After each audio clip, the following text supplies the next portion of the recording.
And good afternoon, everybody, and thank you all for joining us on Freedom at Four. And I am extremely happy to have my brother, the great Wycliffe Gordon, joining us for Freedom at Four today.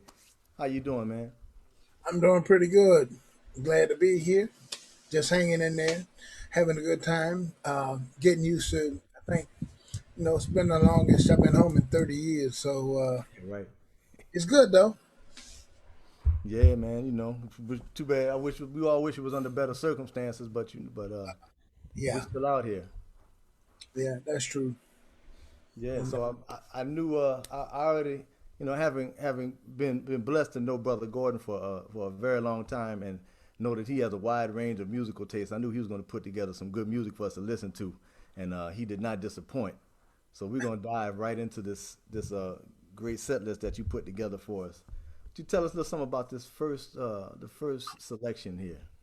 well, first selection is it's going to be with the trombonist from the United House of Prayer, and that's kind of where I was yesterday, but He Looked Beyond My Faults is based on a tune called Danny Boy. And when I first started playing trombone at age 12, and I could play about an octave and a half, is one of the first melodies that I learned, pretty melodies. Then I'm sitting in church one day, and so one of my church members in the choir started singing, Amazing Grace shall always be my, and I was like, wow, I know that song. And before I knew it, I was sitting there. I found myself, I'm a teenager, and boys not supposed to cry. At least back in the day, I'm fine. I'm in tears because it was such a beautiful song, and then the words. So, and it's become one of my favorite songs, and uh, this performance of this song has become one of my favorite performances for obvious reasons. I mean, you got a wall of trombones just grooving, but this one is my friend from the United House of Prayer playing He Looked Beyond My Faults. He looked beyond my faults. Here it is.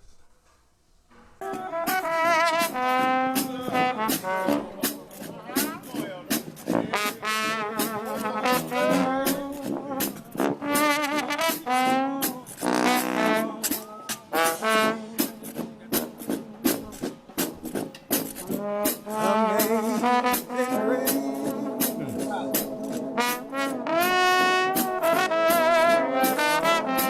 Thank you, Daddy.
Well, you can't start anything off better than that. Yeah, man. Yeah, something else. I was just, the solo playing, and I got a It's chance to time to see. say thank you to the place that matters most. I'm sorry. You with Oh, that. oh, okay, yeah, I didn't get a chance to work with that group, but I lived in Harlem in New York for a while, and I got a chance to meet the Sons of Thunder, which Hmm. years ago was led by Elder Bab, he's no longer with us, but he was a legend in the House of Prayer, and all the cats knew him. I got a chance to meet with him, and it's just something about that sound, and I'm always trying to expose trombone players. If I write or arrange some music, and I say, go for that thing, like that there right there. Let's do this shout like the House of Prayer, and then they'll look and say, I say, yeah, y'all haven't heard that.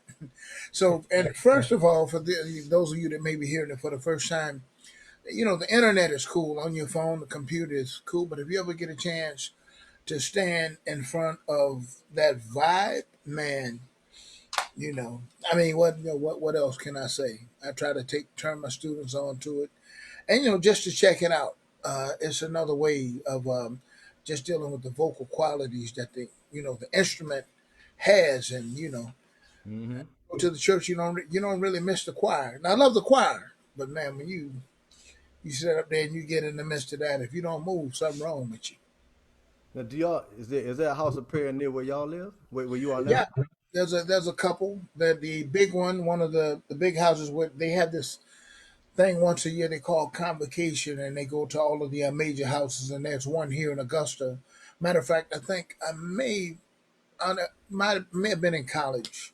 And I was visiting a friend of mine who's going to Mount Calvary Baptist Church. I grew up in a Baptist church, and that's another reason. I'm largely affected by that sound and that feeling. Hmm. But there was a church that it was orange and green and purple, a lot of colors, and so what kind of building is that? And I went to choir rehearsal one night, and I heard the trombones, and being a trombone player, I'm like, man, I want to go to that church. I just wanted to go there. He Right. said, "Yo, you just can't walk up in that church." So that was the first time I heard it. And the next time I heard live. And the next time I heard it live was in New York with Ron Westray. We were staying in a hotel and went up to the 27th floor and got off the elevator. It was like, we got back on the elevator and went downstairs. It was some of the guys from one of the House of Prayers in Brooklyn. Uh-huh. And we just, we had just done our record Bone Structure, but we were just like, man, these cats playing, range meant nothing. And I mean, just in terms, because we as instrumentalists, we want to develop our range and all of that. Right. But it was like pure natural sound and with ease. And I was just like, so yeah, I think there's a couple of houses here in Augusta, but the main one is on Wrightsboro Road. But yeah, it's anytime I hear trombone play, there's a sound that they play with. And when Right. James Brown was still alive, he'd come out sometimes to this place used to be called Cafe du Toe. And I was out there one night, and some young cats come in, trombone players. They come in and play, and they start playing. I just looked at them. I said, "You go to the House of Prayer, don't you?" It's a distinct sound. Yeah, So it is. yeah, You're right. You're right. So for all of those, if you're not familiar, the United House of Prayer for All People is a church, a nationwide church that has congregations all over the country, and they're in place of the choir, they have a brass ensemble that plays mainly trombones, hmm trombones, tuba. There are a couple of sometimes euphoniums or yeah. baritones. Yeah, it's all yeah, always mostly trombone. Sometimes they let trumpets get it. I don't know why they do that, but Right. Yeah. let trumpet playing every now and then. But it's all trombone, one tuba, one baritone. They say baritone horn or euphonium, and then the percussion. But and that's pretty much the makeup of the group. And every now and then they might augment it. If somebody wants to play a trumpet, but Right. I, for one, will say there's nothing as glorious of a sound than that sound that the trombone makes, especially in that church. That's right. That's right. We're going to send them a letter about that trumpet. All right. Hmm. Beautiful. The United House of Prayer for All People, and that was He looked beyond my faults. looked beyond my faults, right? He looked beyond my faults. Beautiful, man. So let's dive on into some more of this. Now, next, where do you want to go next? Well, I don't know if you're going to follow the list. I kind of put, that's kind of where I got to. But my musical beginnings, as far as I can remember, it's from my father. He was a musician. He played piano. He studied classical piano and he played in all the churches. Well, not all of them, but he was one of the pianists that played in several churches in Waynesboro, Georgia, where I grew up. But in our house, he had an upright grand piano and he had a reel to reel recorder, and then I always played, classical piano music. But I remember this particular piece he would play all the time. And so I became very attached to the Moonlight Sonata. I love all three movements, but my dad would play movements 1 and 2. And I said, well, I only had 6 songs to choose, which is kind of unfair because who just listens to six. But that's what came when I talked to my brother Vince yesterday. And this is one of the significant classical piano pieces. I love Mozart, I love Schumann, Schubert, Rachmaninoff, but this, Beethoven's Moonlight Sonata, and particularly the first movement, I hear my dad play that at least every other day, if not every day sometimes. And this recording is, with another great pianist. I didn't record my dad doing it, but Andre Watts, great classical pianist. Moonlight Sonata featuring Andre Watts at the piano.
Mm-hmm. Beautiful. That's a beautiful performance of that. Thanks. Amazing. It kind of came to me. I didn't really listen to it. It's the first time I heard that to the end in a long time. But I still love that, man. I still love it. The tempo he plays playing too is just it's perfect. It's patient. Yeah. It makes you sit there and listen to every nuance he puts in all the phrases. It's beautiful. It's a beautiful performance. Yeah. Yes. Yes, indeed. Checking out the chord changes too. I'm like, okay. Yeah. Yeah. Beautiful. I love that. Moonlight Sonata. First movement of Moonlight Sonata performed by Andre Watts. Yes, indeed. Hmm.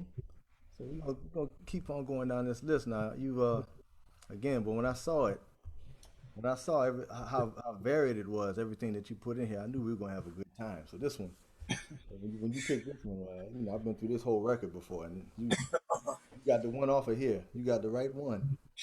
Yes, indeed. Precious memories. That's a source of great joy and you know, I say joy and pain because I remember, precious memories. It just it deals with so much. But one time I remember listening to it one time. I was riding in the car with an aunt and an uncle, and we were going to the funeral of a great aunt of mine, and she was like one of the relatives of that generation that we're living in. Uncle Lonnie and Aunt Marie, they had this record, this CD. It might have been a cassette at the time. I don't know. Playing. It was sometime around 84, 85, and we go into you know, the funeral, and this song was on when we drove up into um, the grounds where we're going to have the burial. Of course, I'm from the country, and it was all dirt road, so we riding down the dirt road, and then doo ding, doo doo, and then precious memories. And I was just sitting in the car, and I'd heard the song before, but I was just like, and it took me somewhere. I mean, it was just, and I host the gospel show on the cruise, on the jazz cruise, Mhm.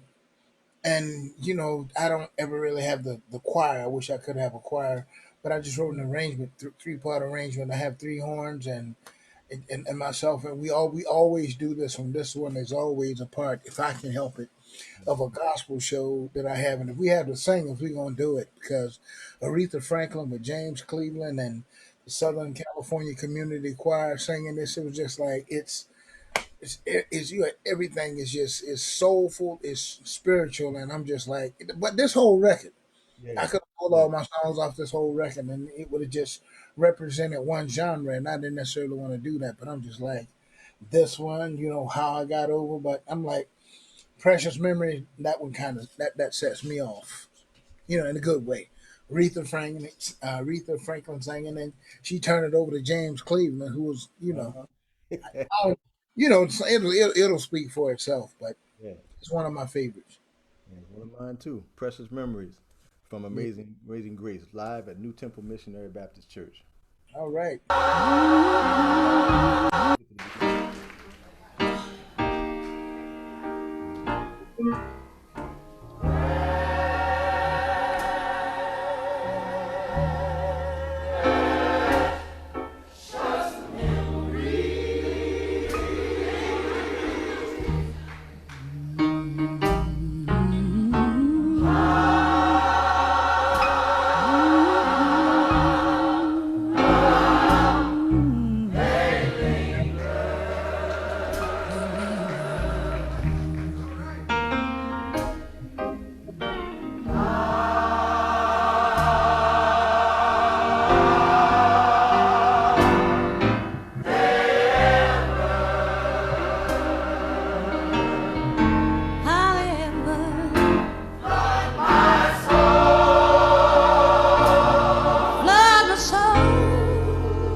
the stillness.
The real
I wonder if there anybody here in the building tonight know anything about the Sanctified Church?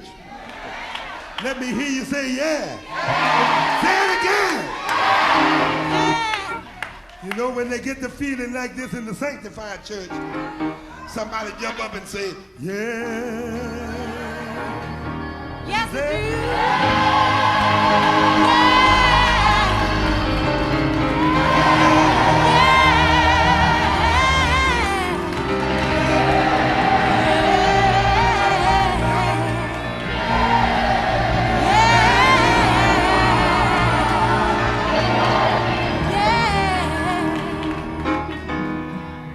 how many of you love the Lord? Let me see your hand. Why don't you shake hands with somebody next to you and say, I love the Lord.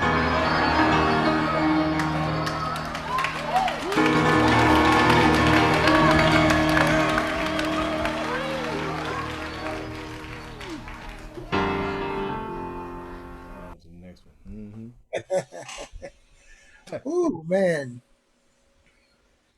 And that I don't know, man. That kind of I ain't. It says a lot.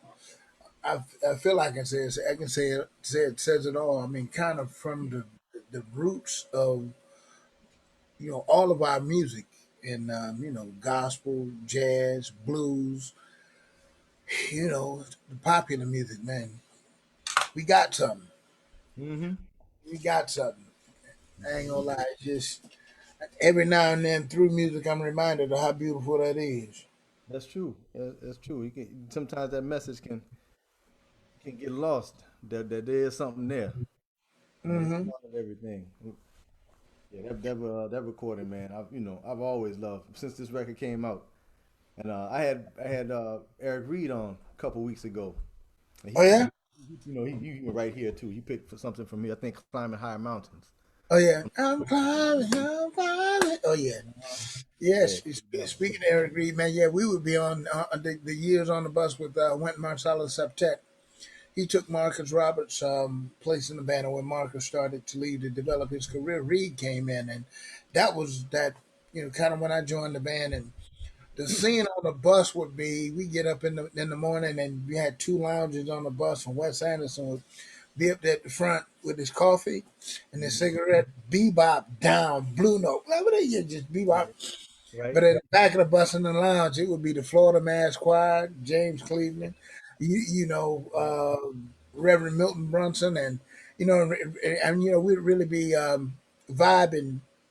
That was just we playing jazz all night, and I loved it, man. But I think that was the music that kind of kept me centered.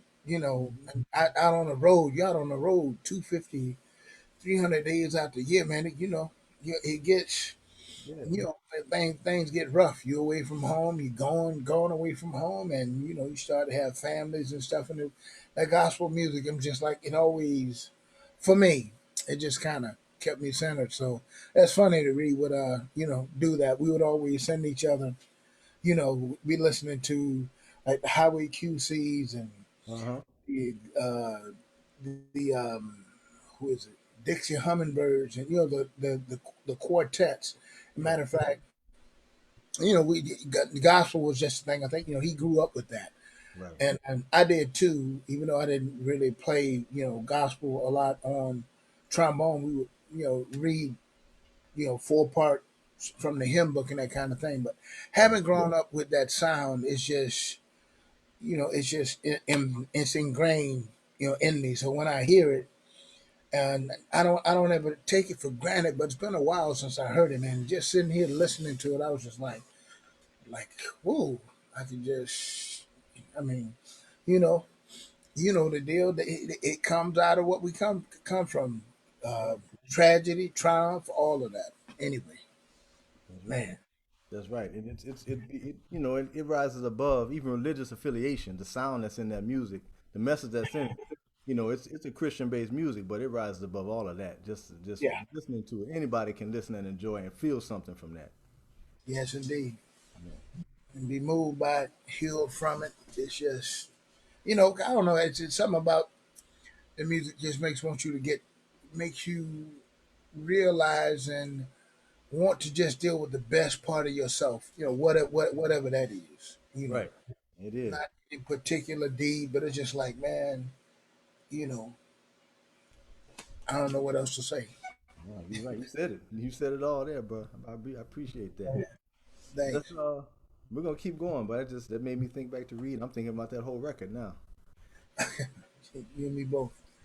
It's one of my favorite. And I love the Hawkins. I love a lot of the gospel tradition. Matter of fact, when you asked me about this list yesterday, I put down, let's see, Louis Armstrong, Mahalia Jackson. I was like, so I was thinking jazz, gospel, classical music, and I said, well, yeah, my favorite gospel record of all time is this. And I like a lot of gospel. I love the Dixie Hummingbirds and Joe LaGun and the gospel.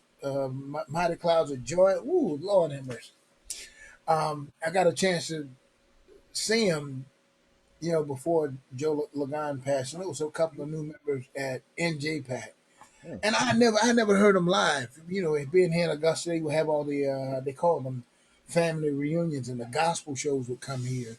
And they used to come here, but I was too young to be going out to shows. But I got a chance to hear him sing live, and man, it's something about the power and pathos of the in the voice of the people that they soaked up all that we've been through and dealt with and still deal with in America, and can bring the beauty of a music that can help us see beyond all the mess. Anyway, I'm gonna Right. leave it. There it is. So, well, the next song I chose, if we're gonna move on, was Yeah. Yeah. Get it? it was hard to. I wanted to, I like jazz. I love jazz vocalists, lots of them. But I'm teaching a jazz improv class now, and I wanted my vocalists to hear. A lot of them they're caught up in the modern pop, what's popular now, Right. and went back in the day, and there's a lot of vocalists I love, including Billie Holiday, Sarah Vaughan, lots of. But when I think of someone that kind of, you know, she, she could sing with and scat with the best horn players, because you can tell on this next composition, she had the vocabulary of swing, bop. She could sing a ballad. If you ever check out any of her, Ella Fitzgerald does the songbooks, Cole Porter, Gershwin, and another one that she does. She could deliver a beautiful ballad, but then she could also swing and bop with the best of them. And this one is a prime example of it. And I chose this particular one, Ella Fitzgerald with the Oscar Peterson Trio, because the original is just great as it is, but then she even takes it a couple of steps further with a few of the things that she obviously got together with Oscar and did, Uh-huh. a chromatic movement, and then she just took some liberties. But when you have all that vocabulary and can sing it, Right. scat. Some people say, "I don't like scat singing," and I don't know if it's because they can't do it or they don't, you know, get it or whatever. But Ella's a beautiful vocalist. She can sing vocalies, and this rendition of Airmail Specials, you know, it's the one and only Ella Fitzgerald. And you remember Johnny Gary? Yeah. Oh, Johnny Garrett. Yeah, Johnny Gary. Yeah, we lost him a few years ago. He had so many stories to tell when he was with Ella and Sarah Vaughan. Uh-huh. And Sarah had a show, and Ella was at the show, and he told it. He said, Sarah, of course, is going to invite Ella up to sing. He said, whatever she do, start the song before you bring her up there, because she's going to go right in. She said, ladies and gentlemen, hear my great fan, Ella Fitzgerald. Ella Fitzgerald said, thank you all very much. Somewhere there's music. Then she goes right into How High the Moon, and, she does the same thing on that. But I'll be quiet. But Airmail Special, this is one of my favorites. Yeah, man, special.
Oh, the name of the song is called Mail Special.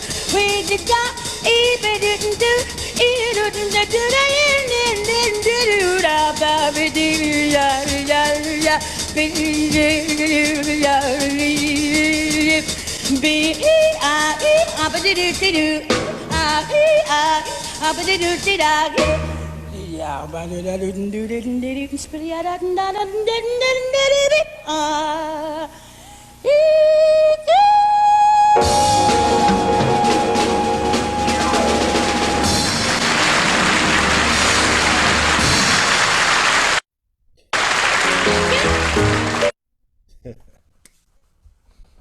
There's nothing like that.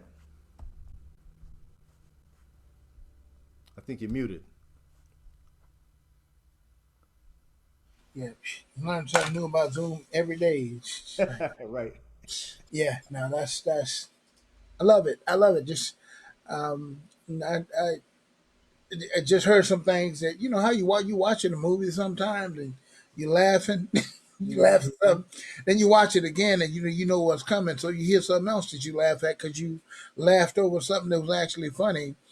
And listening to that just now, just sitting here in front of my speakers, I'm like, wow, she was just going against the time. I mean, the bebop language, the swing language, the accuracy and pitch is just like great. Love it.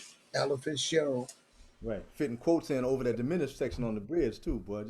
Oh yeah, Just complete mastery of it. She was, in any part of the harmony, she was comfortable in, and making it plain for people. It wasn't overly technical sounding. It was still yep, digestible for people. They could check it out, man. She was amazing, man. yes, yes. One of my favorites. Which brings me to another one of my favorite vocalists. This takes me back to college actually. Stevie Wonder in Square Circle. Um, I mean, there's lots of love. Johnny Hartman, I love a lot.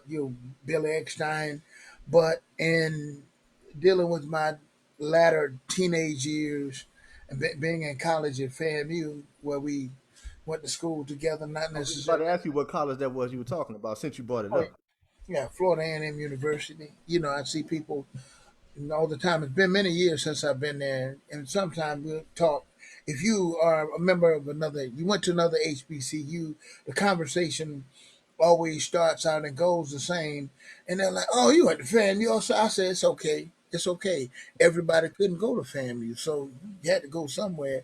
And man, I was in Tennessee one time. This older gentleman, hey, son, I really like the way you play trombone. And he was like, said, "Thank you, sir," with his wife, elegantly dressed.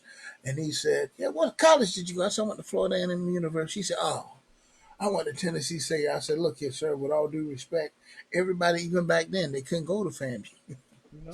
But it was great. And his wife said, "Y'all stop."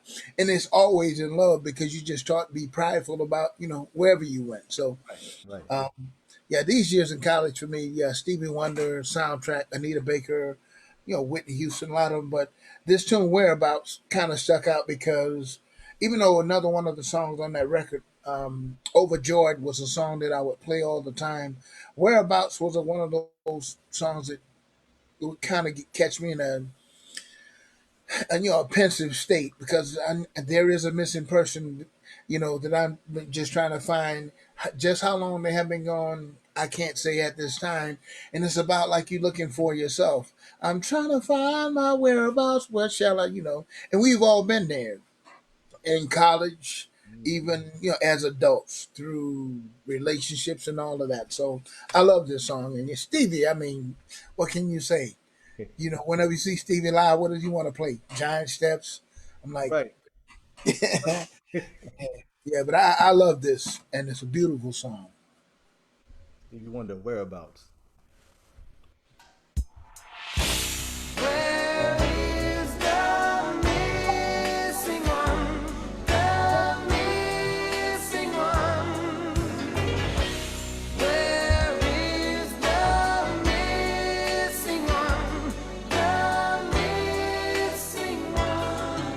There is a missing person that I've just got to find. Now just how long they have been gone, I can't say at this time.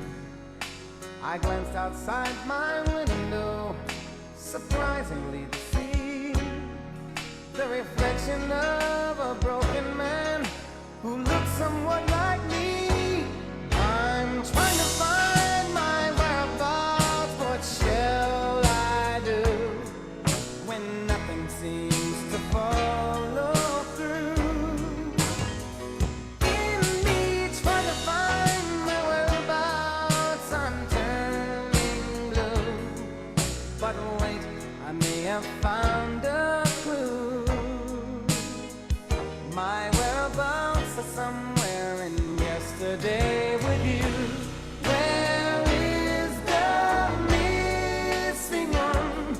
The missing one. I looked inside an album of happy photographs to try to match the feeling in the joy I used to have. I traveled through the moment that held a special place. But every time what came to mind is that smile upon your face. I'm trying to find my whereabouts. What shall I do when nothing seems to follow through? In me trying to find my whereabouts, I'm turning blue. But wait, I may have found a clue. My whereabouts are somewhere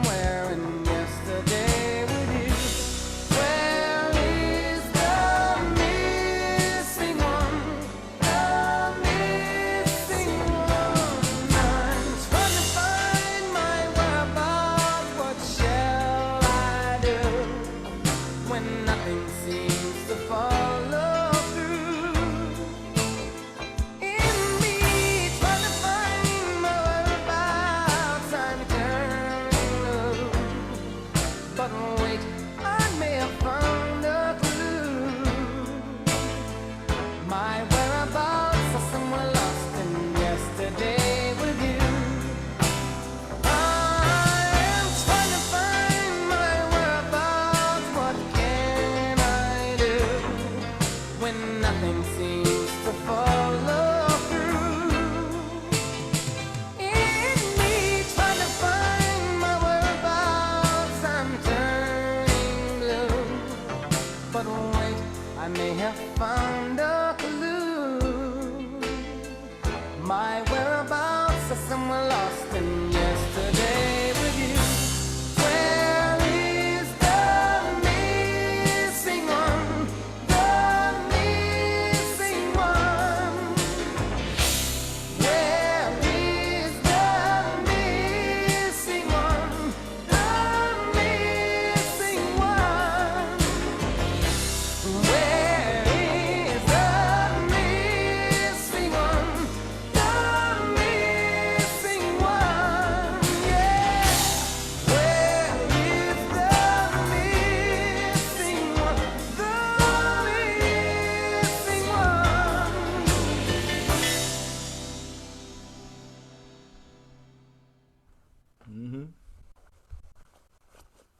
Well, Sure. Stevie always has such music, man.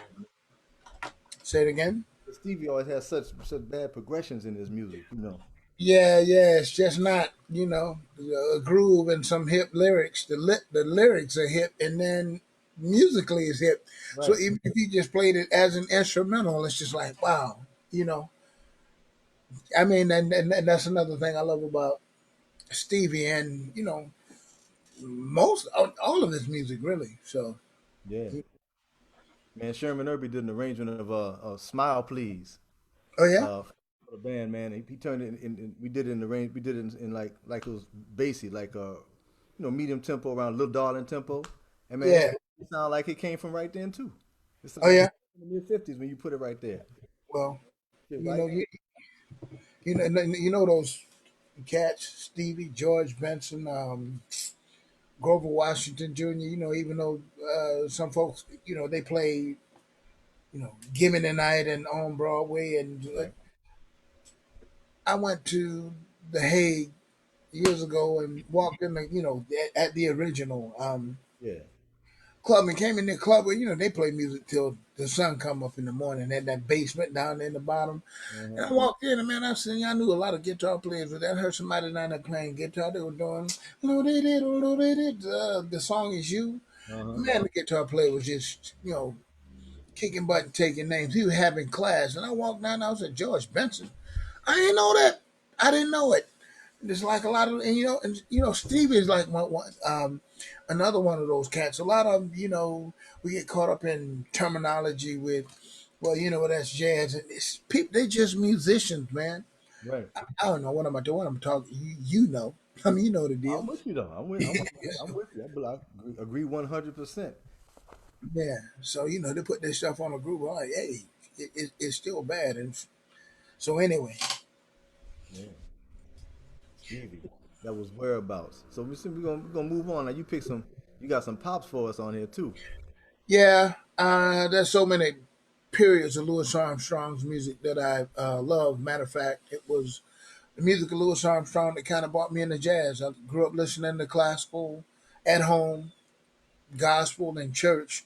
And, being from the country, you hear country music on the radio. But when I heard jazz, one that kind of just stuck with me was the compilation. That great aunt, matter of fact, that I was talking about. It's all connected. Precious Memories.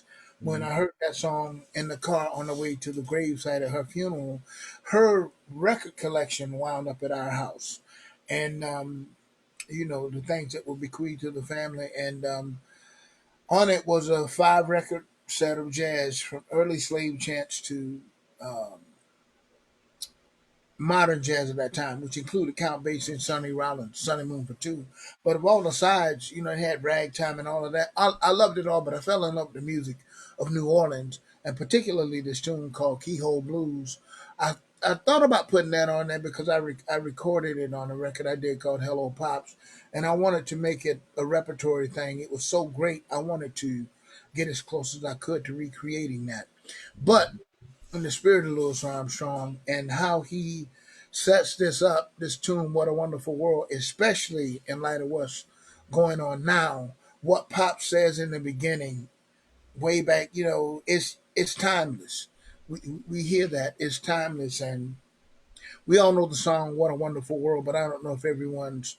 I'm pretty sure you have, but heard this intro with him speaking about why he says it's a wonderful world, and just listen to what he says before he goes into the song, and just kind of apply it to now.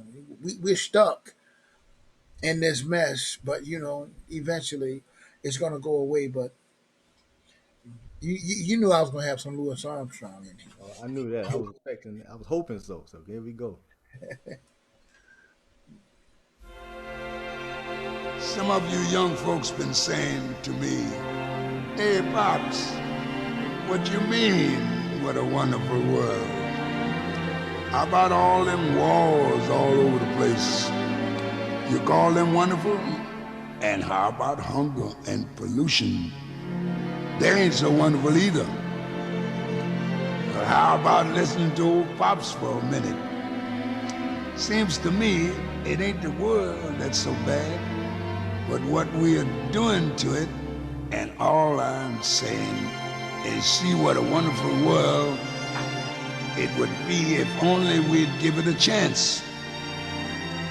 Love, baby, love.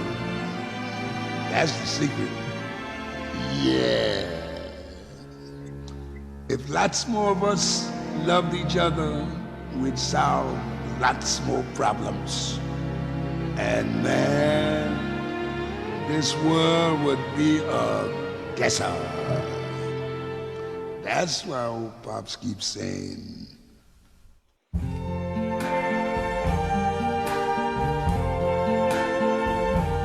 I see trees of green, red roses too. I see them bloom for me and you. And I think to myself, what a wonderful world.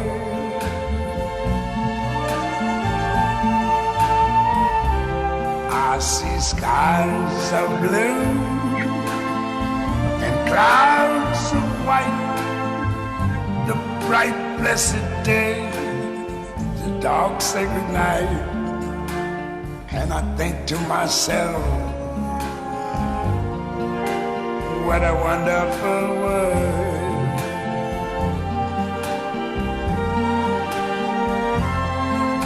The colors of the rainbow, so pretty in the sky, are also on the faces of people going by. I see friends shaking hands, saying, how do you do? They're really saying, I love you. I hear babies cry,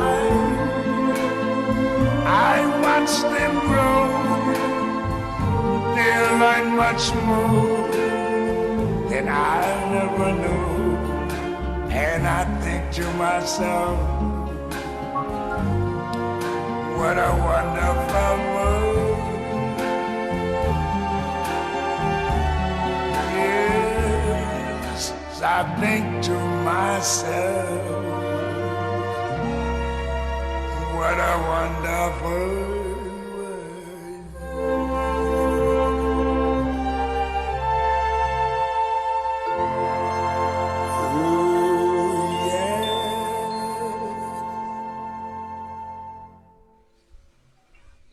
Yeah.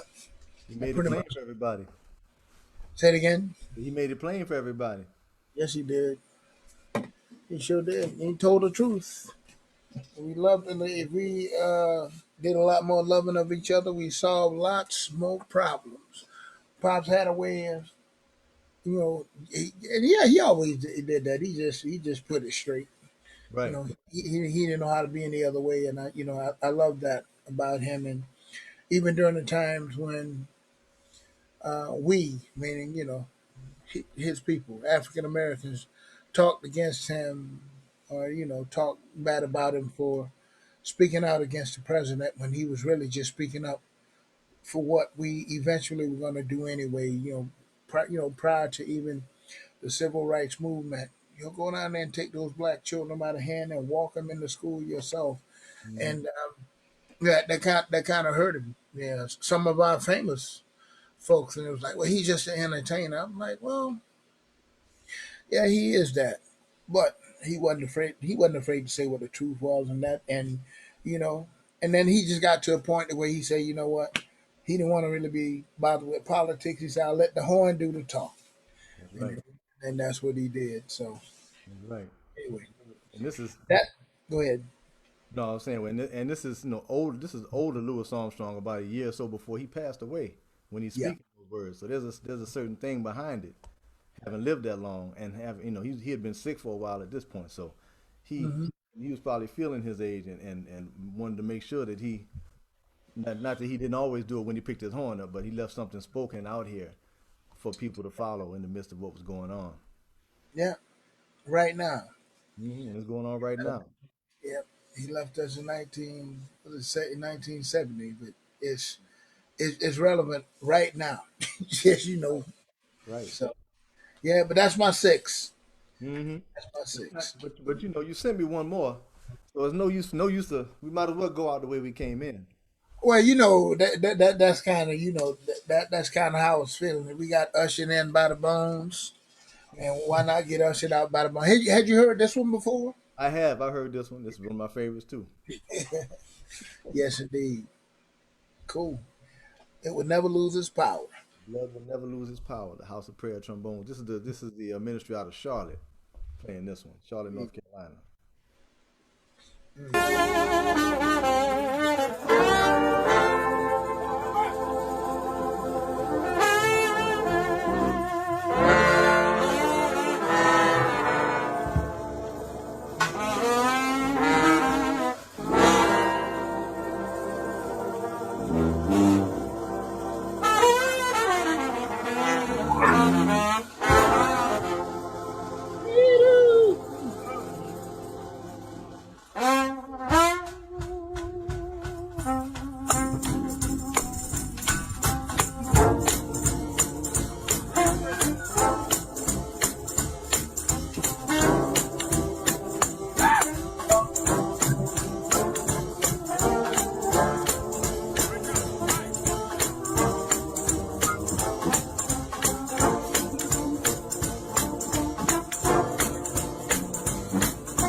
Man.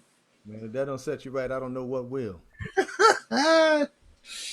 It's just looking at them. I pulled it up on my computer, the video, and all of them, they got on their suit and tie, and they just start out down, down, and just sit there for a minute, and Yeah, I just, like a, I don't know, pressure cooker, just ain't making a whole lot of noise, but that you know, it's just still on top, and it's just I love that. Matter of fact, I got some things you probably haven't heard. I'm gonna send them to you. I had a oh man. student of mine when I was teaching at Manhattan School because things have probably changed, but with the that House of Prayer that kind of lines the eastern seaboard of the United States, they didn't really want to record.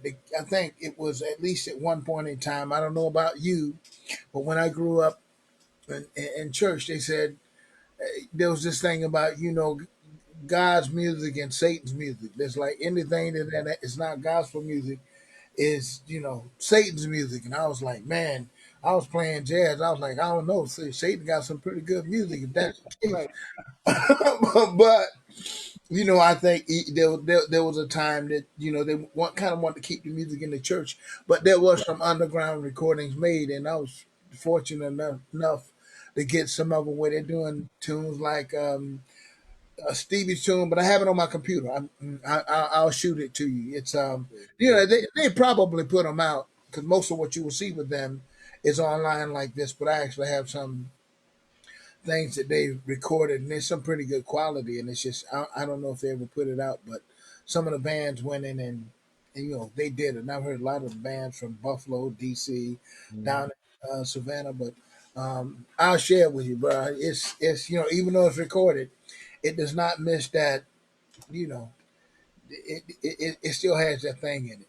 It's just like, it sounds just like them. I'm like, whoo, man. So anyway, bro, thanks for having me. Well, man, look, thank you for being here, man, and of course, we just been grooving to this entire playlist the whole time. Everybody joining me, but I knew it was gonna be like that. So, but again, man, it's always a pleasure, man. I can't wait till we can get on the bandstand and get again. It's Yes. too long. It's too far and few. But Yes, indeed. Well, yeah, let's do that, man. Even if we have to do something on Zoom, I've done a couple of trombone things. I'm not sure if maybe you weren't available, but we just get together and make some stuff happen. man, Zoom is not the preferred way to do it, but it's what we got. And I don't know if you saw the thing that Mike D's arranged. And if you didn't see it, I'm gonna send it to you as soon as we hang up. But we did one of my original compositions also. It's called the Black Excellence Trombone Choir, and it was like our Black Lives Matter movement. This is all black classical and some jazz trombone players. So I don't know if Western Sprott reached out to you or whether or not you was available. It doesn't matter, but you available now, and I'm sure you still playing trombone and playing the mess out of it. So let's make something happen, bro. yes, sir. Well, I was on that one, the last one.